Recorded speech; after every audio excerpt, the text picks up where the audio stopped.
Mini Dryer, and I have a stuffed Italian ricotta burger for you today, and I'm so excited to show you this. You're just going to need a couple things.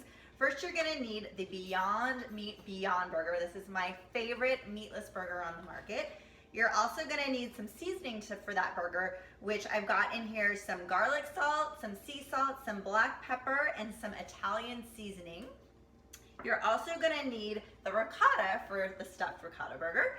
So you're going to use, I'm recommending Kite Hill's ricotta cheese. It's my favorite dairy-free cheese on the market.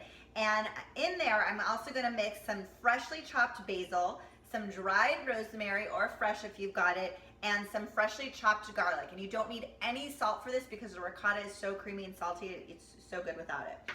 And then you're also going to need for the bun, I am using a ciabatta bun or ciabatta sandwich roll. And I have toasted that, drizzled it with olive oil, salt, and pepper, and toasted that for our bun. And then you're going to need some fresh basil leaves as well as some marinara sauce. And I've doctored up my marinara sauce. I've added some balsamic vinegar, some red wine, some fresh garlic, and a dash or two some Italian seasoning. So just to add a little specialness to a jarred marinara, but you can certainly use a regular marinara sauce, just as delicious.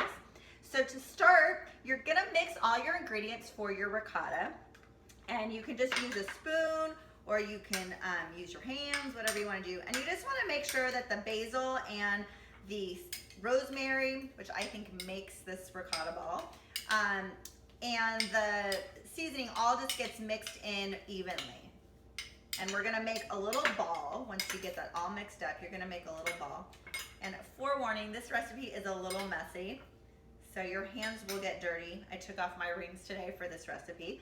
So you're gonna form that into a little ball, because that's gonna go between your two hamburgers and it's gonna melt while you grill it. You're just gonna make kind of a flattened ball, just like that.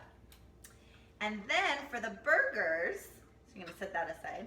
For the burgers, Beyond Meat already has it all nicely packaged for you into two things, but I'm gonna smush it all together because I'm gonna add my seasoning, and then we'll make two patties again. So you're just gonna mix that in.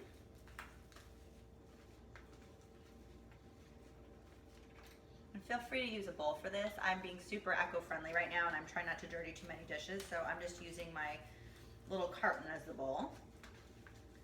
Okay, so once you get your seasoning, and it smells so good. I love the smell of garlic powder. It just smells so good. Okay, so then you got your big balls here, your big mound of meat. Okay, so you're gonna make 4 patties, and what you're gonna do is you're gonna take your ball. You're gonna cut it in half, because we're gonna make 2 here. And you're just gonna stack that on top there. Then you're gonna take one of the other patties and put that on top. I mean, this is like getting to play with our food all over again. I love it. And I'm just going over, I don't know if you can see how I'm just kind of encapsulating the cheese inside the burger. It's a little delicate, so I'm trying not to manhandle it too much. See, can you see that? And so the cheese is inside. So we're doing the same thing with our other patties. And I'm pushing the cheese ball in there, and then I'm just topping it with the other patty. So I'm gonna cook these in a pan, or feel free to do it on the grill. About 5 minutes on each side till they get really, you'll notice like the crispiness on the outside. If you're doing it on the grill, you want those nice grill marks, and the cheese will start to melt inside, and then you'll flip it and do it 5 minutes on the other side, and then we are gonna plate it.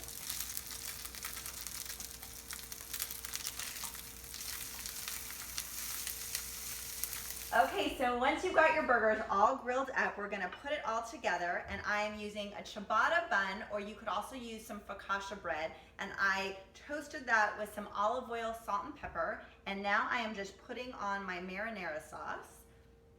And I doctored mine up a little, but just using regular marinara will do the trick as well. So we're spreading that on as thick as you want it, totally up to you. Then we're going to take our hamburger. And it's so hot, I don't want to burn myself. And we're gonna put that onto our bun, and we're gonna top it with some fresh basil leaves. of course, because we're continuing with our Italian theme. And there you have it, a stuffed Italian ricotta meatless burger, of course. I hope you will try this, and if you do, please tell me what you think of it, if you like it. Love to see your creation, so you can always tag me at VegMama.